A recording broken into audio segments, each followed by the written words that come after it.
Senator Ben Sasse is just out with a new book called The Vanishing American Adult, Our Coming-of-Age Crisis, How to Build a Culture of Self-Reliance. Senator, thank you for joining us. Going to get to the book in a moment. First, though, the news of the week. You just heard General McMaster right there and his reaction to that meeting with the Russians, where the president was apparently freelancing when he talked about James Comey and said the pressure was off after he fired them. Was it appropriate for the president to be talking to the Russians about that? Well, I mean, let's be clear. Obviously, we don't have aligned interests with Russia. Russia is, Putin in particular, is an enemy of free speech, religion, press, assembly.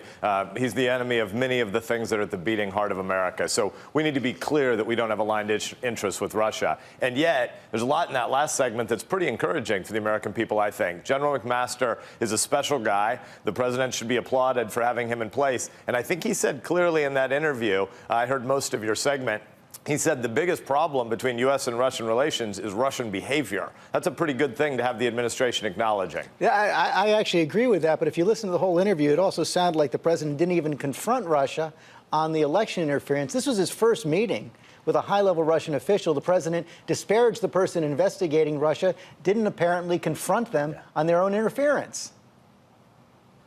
Yeah, no, clearly, we need to know a lot more about what happened in 2016. Russia has bad motives toward the U.S., past, present, and future. We need to know more about 2016, and the American people should applaud the appointment of Bob Mueller this week as special counsel. I also think we need to be looking to the future, because what comes next in 2018 and 2020 is more aggressive Russian behavior, augmented by new kinds of technology that are going to make the erosion of American public trust even easier for Russia to advance. So obviously we, the American people, all across the political spectrum and in both the legislative and the executive branches, need to be confronting the challenge that we face from Russia going forward, as well as see the investigation play out about last cycle. You're a member of the Senate Judiciary Committee. It's been a remarkable 10 days of news coming out of the White House ever since the president fired James Comey. We've learned reports that the president asked Comey for a loyalty pledge back in January, that in February he told Comey he hopes that he'll close the Flynn investigation, the firing of Comey, saying that Russia was on his mind, and then he tells the Russians the pressure is off the next day. When you put that all together, when you see that pattern, what does it tell you? Yeah, I mean, there's obviously a lot that's troubling about that. There's also a lot that we don't know yet. And I want to underscore how good it is for America that Bob Mueller has this position. This is a decorated Marine through to U.S. attorney to head of the criminal division to, bipartisan applauded head of the FBI for 12 years. Lots of good stuff for the American people to put hope in about the fact that Bob Mueller is going to conduct that investigation. But frankly, we all need to be looking forward to the task of trying to rebuild trust in a lot of these institutions. The FBI doesn't take loyalty pledges to an individual. The FBI is a special institution that is supposed to be defending the American Constitution by letting investigative paths go where they lead. And obviously, when you're an agent at the Bureau all the way up to the director of the Bureau, you don't take a loyalty pledge. That's a specific agency that has a really hard job, and we need the American people to know that they can trust the FBI in the future. And so everybody needs to be taking it upon themselves to say, what am I doing now to advance the ability of the American people to trust in institutions of our government like the Bureau in the future? Well, that's one of the big questions. Do you think the president is doing that? You're a Republican, but you made no secret during the campaign of your opposition to candidate Trump, and you said he displayed no understanding at the time of our constitutional system. Are the fears you expressed in the campaign playing out now?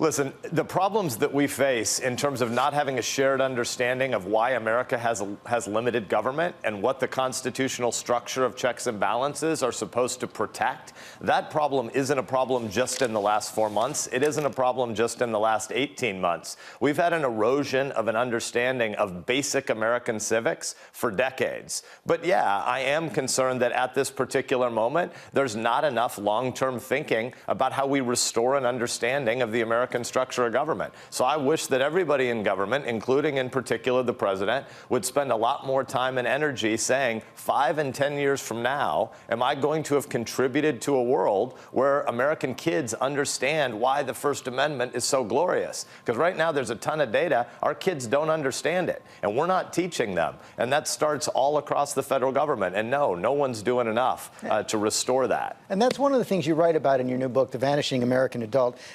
First of all, of all, as I looked at it, it made me think I have to do a better job of toughening up my kids. But you also make a separate point. You argue that better parenting, building a more resilient generation, is essential to the success of our democracy. Explain what you mean by that. Listen, we have far too many of our kids that are stuck in a state of perpetual adolescence right now. And that's more our fault than theirs. We're not doing enough to celebrate scar tissue together.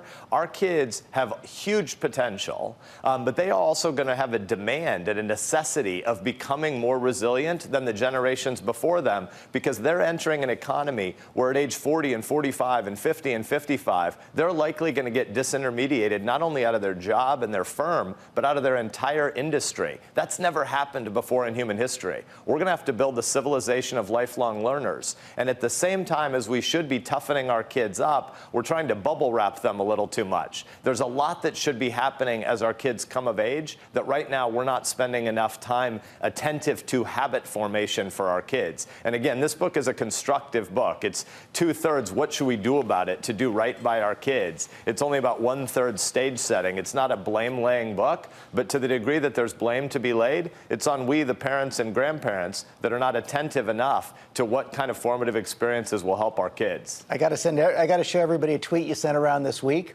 It was a picture of you and Senator Schumer. Apparently, you were just coming out of the gym. There on the Capitol, you said it looks like Senator Schumer and I are smoking reefer outside a wedding. Little joke right there. But I actually want to use it to get to a serious point, because one of the other things you've been talking about, you've compared Washington right now to a kiddie soccer game, no cooperation across party lines. You're sitting there talking to the Democratic leader, Senator Schumer. Some of your Republican colleagues are saying now is the time to abandon this partisan effort on health care and work towards a bipartisan proposal. Is that the right way right now?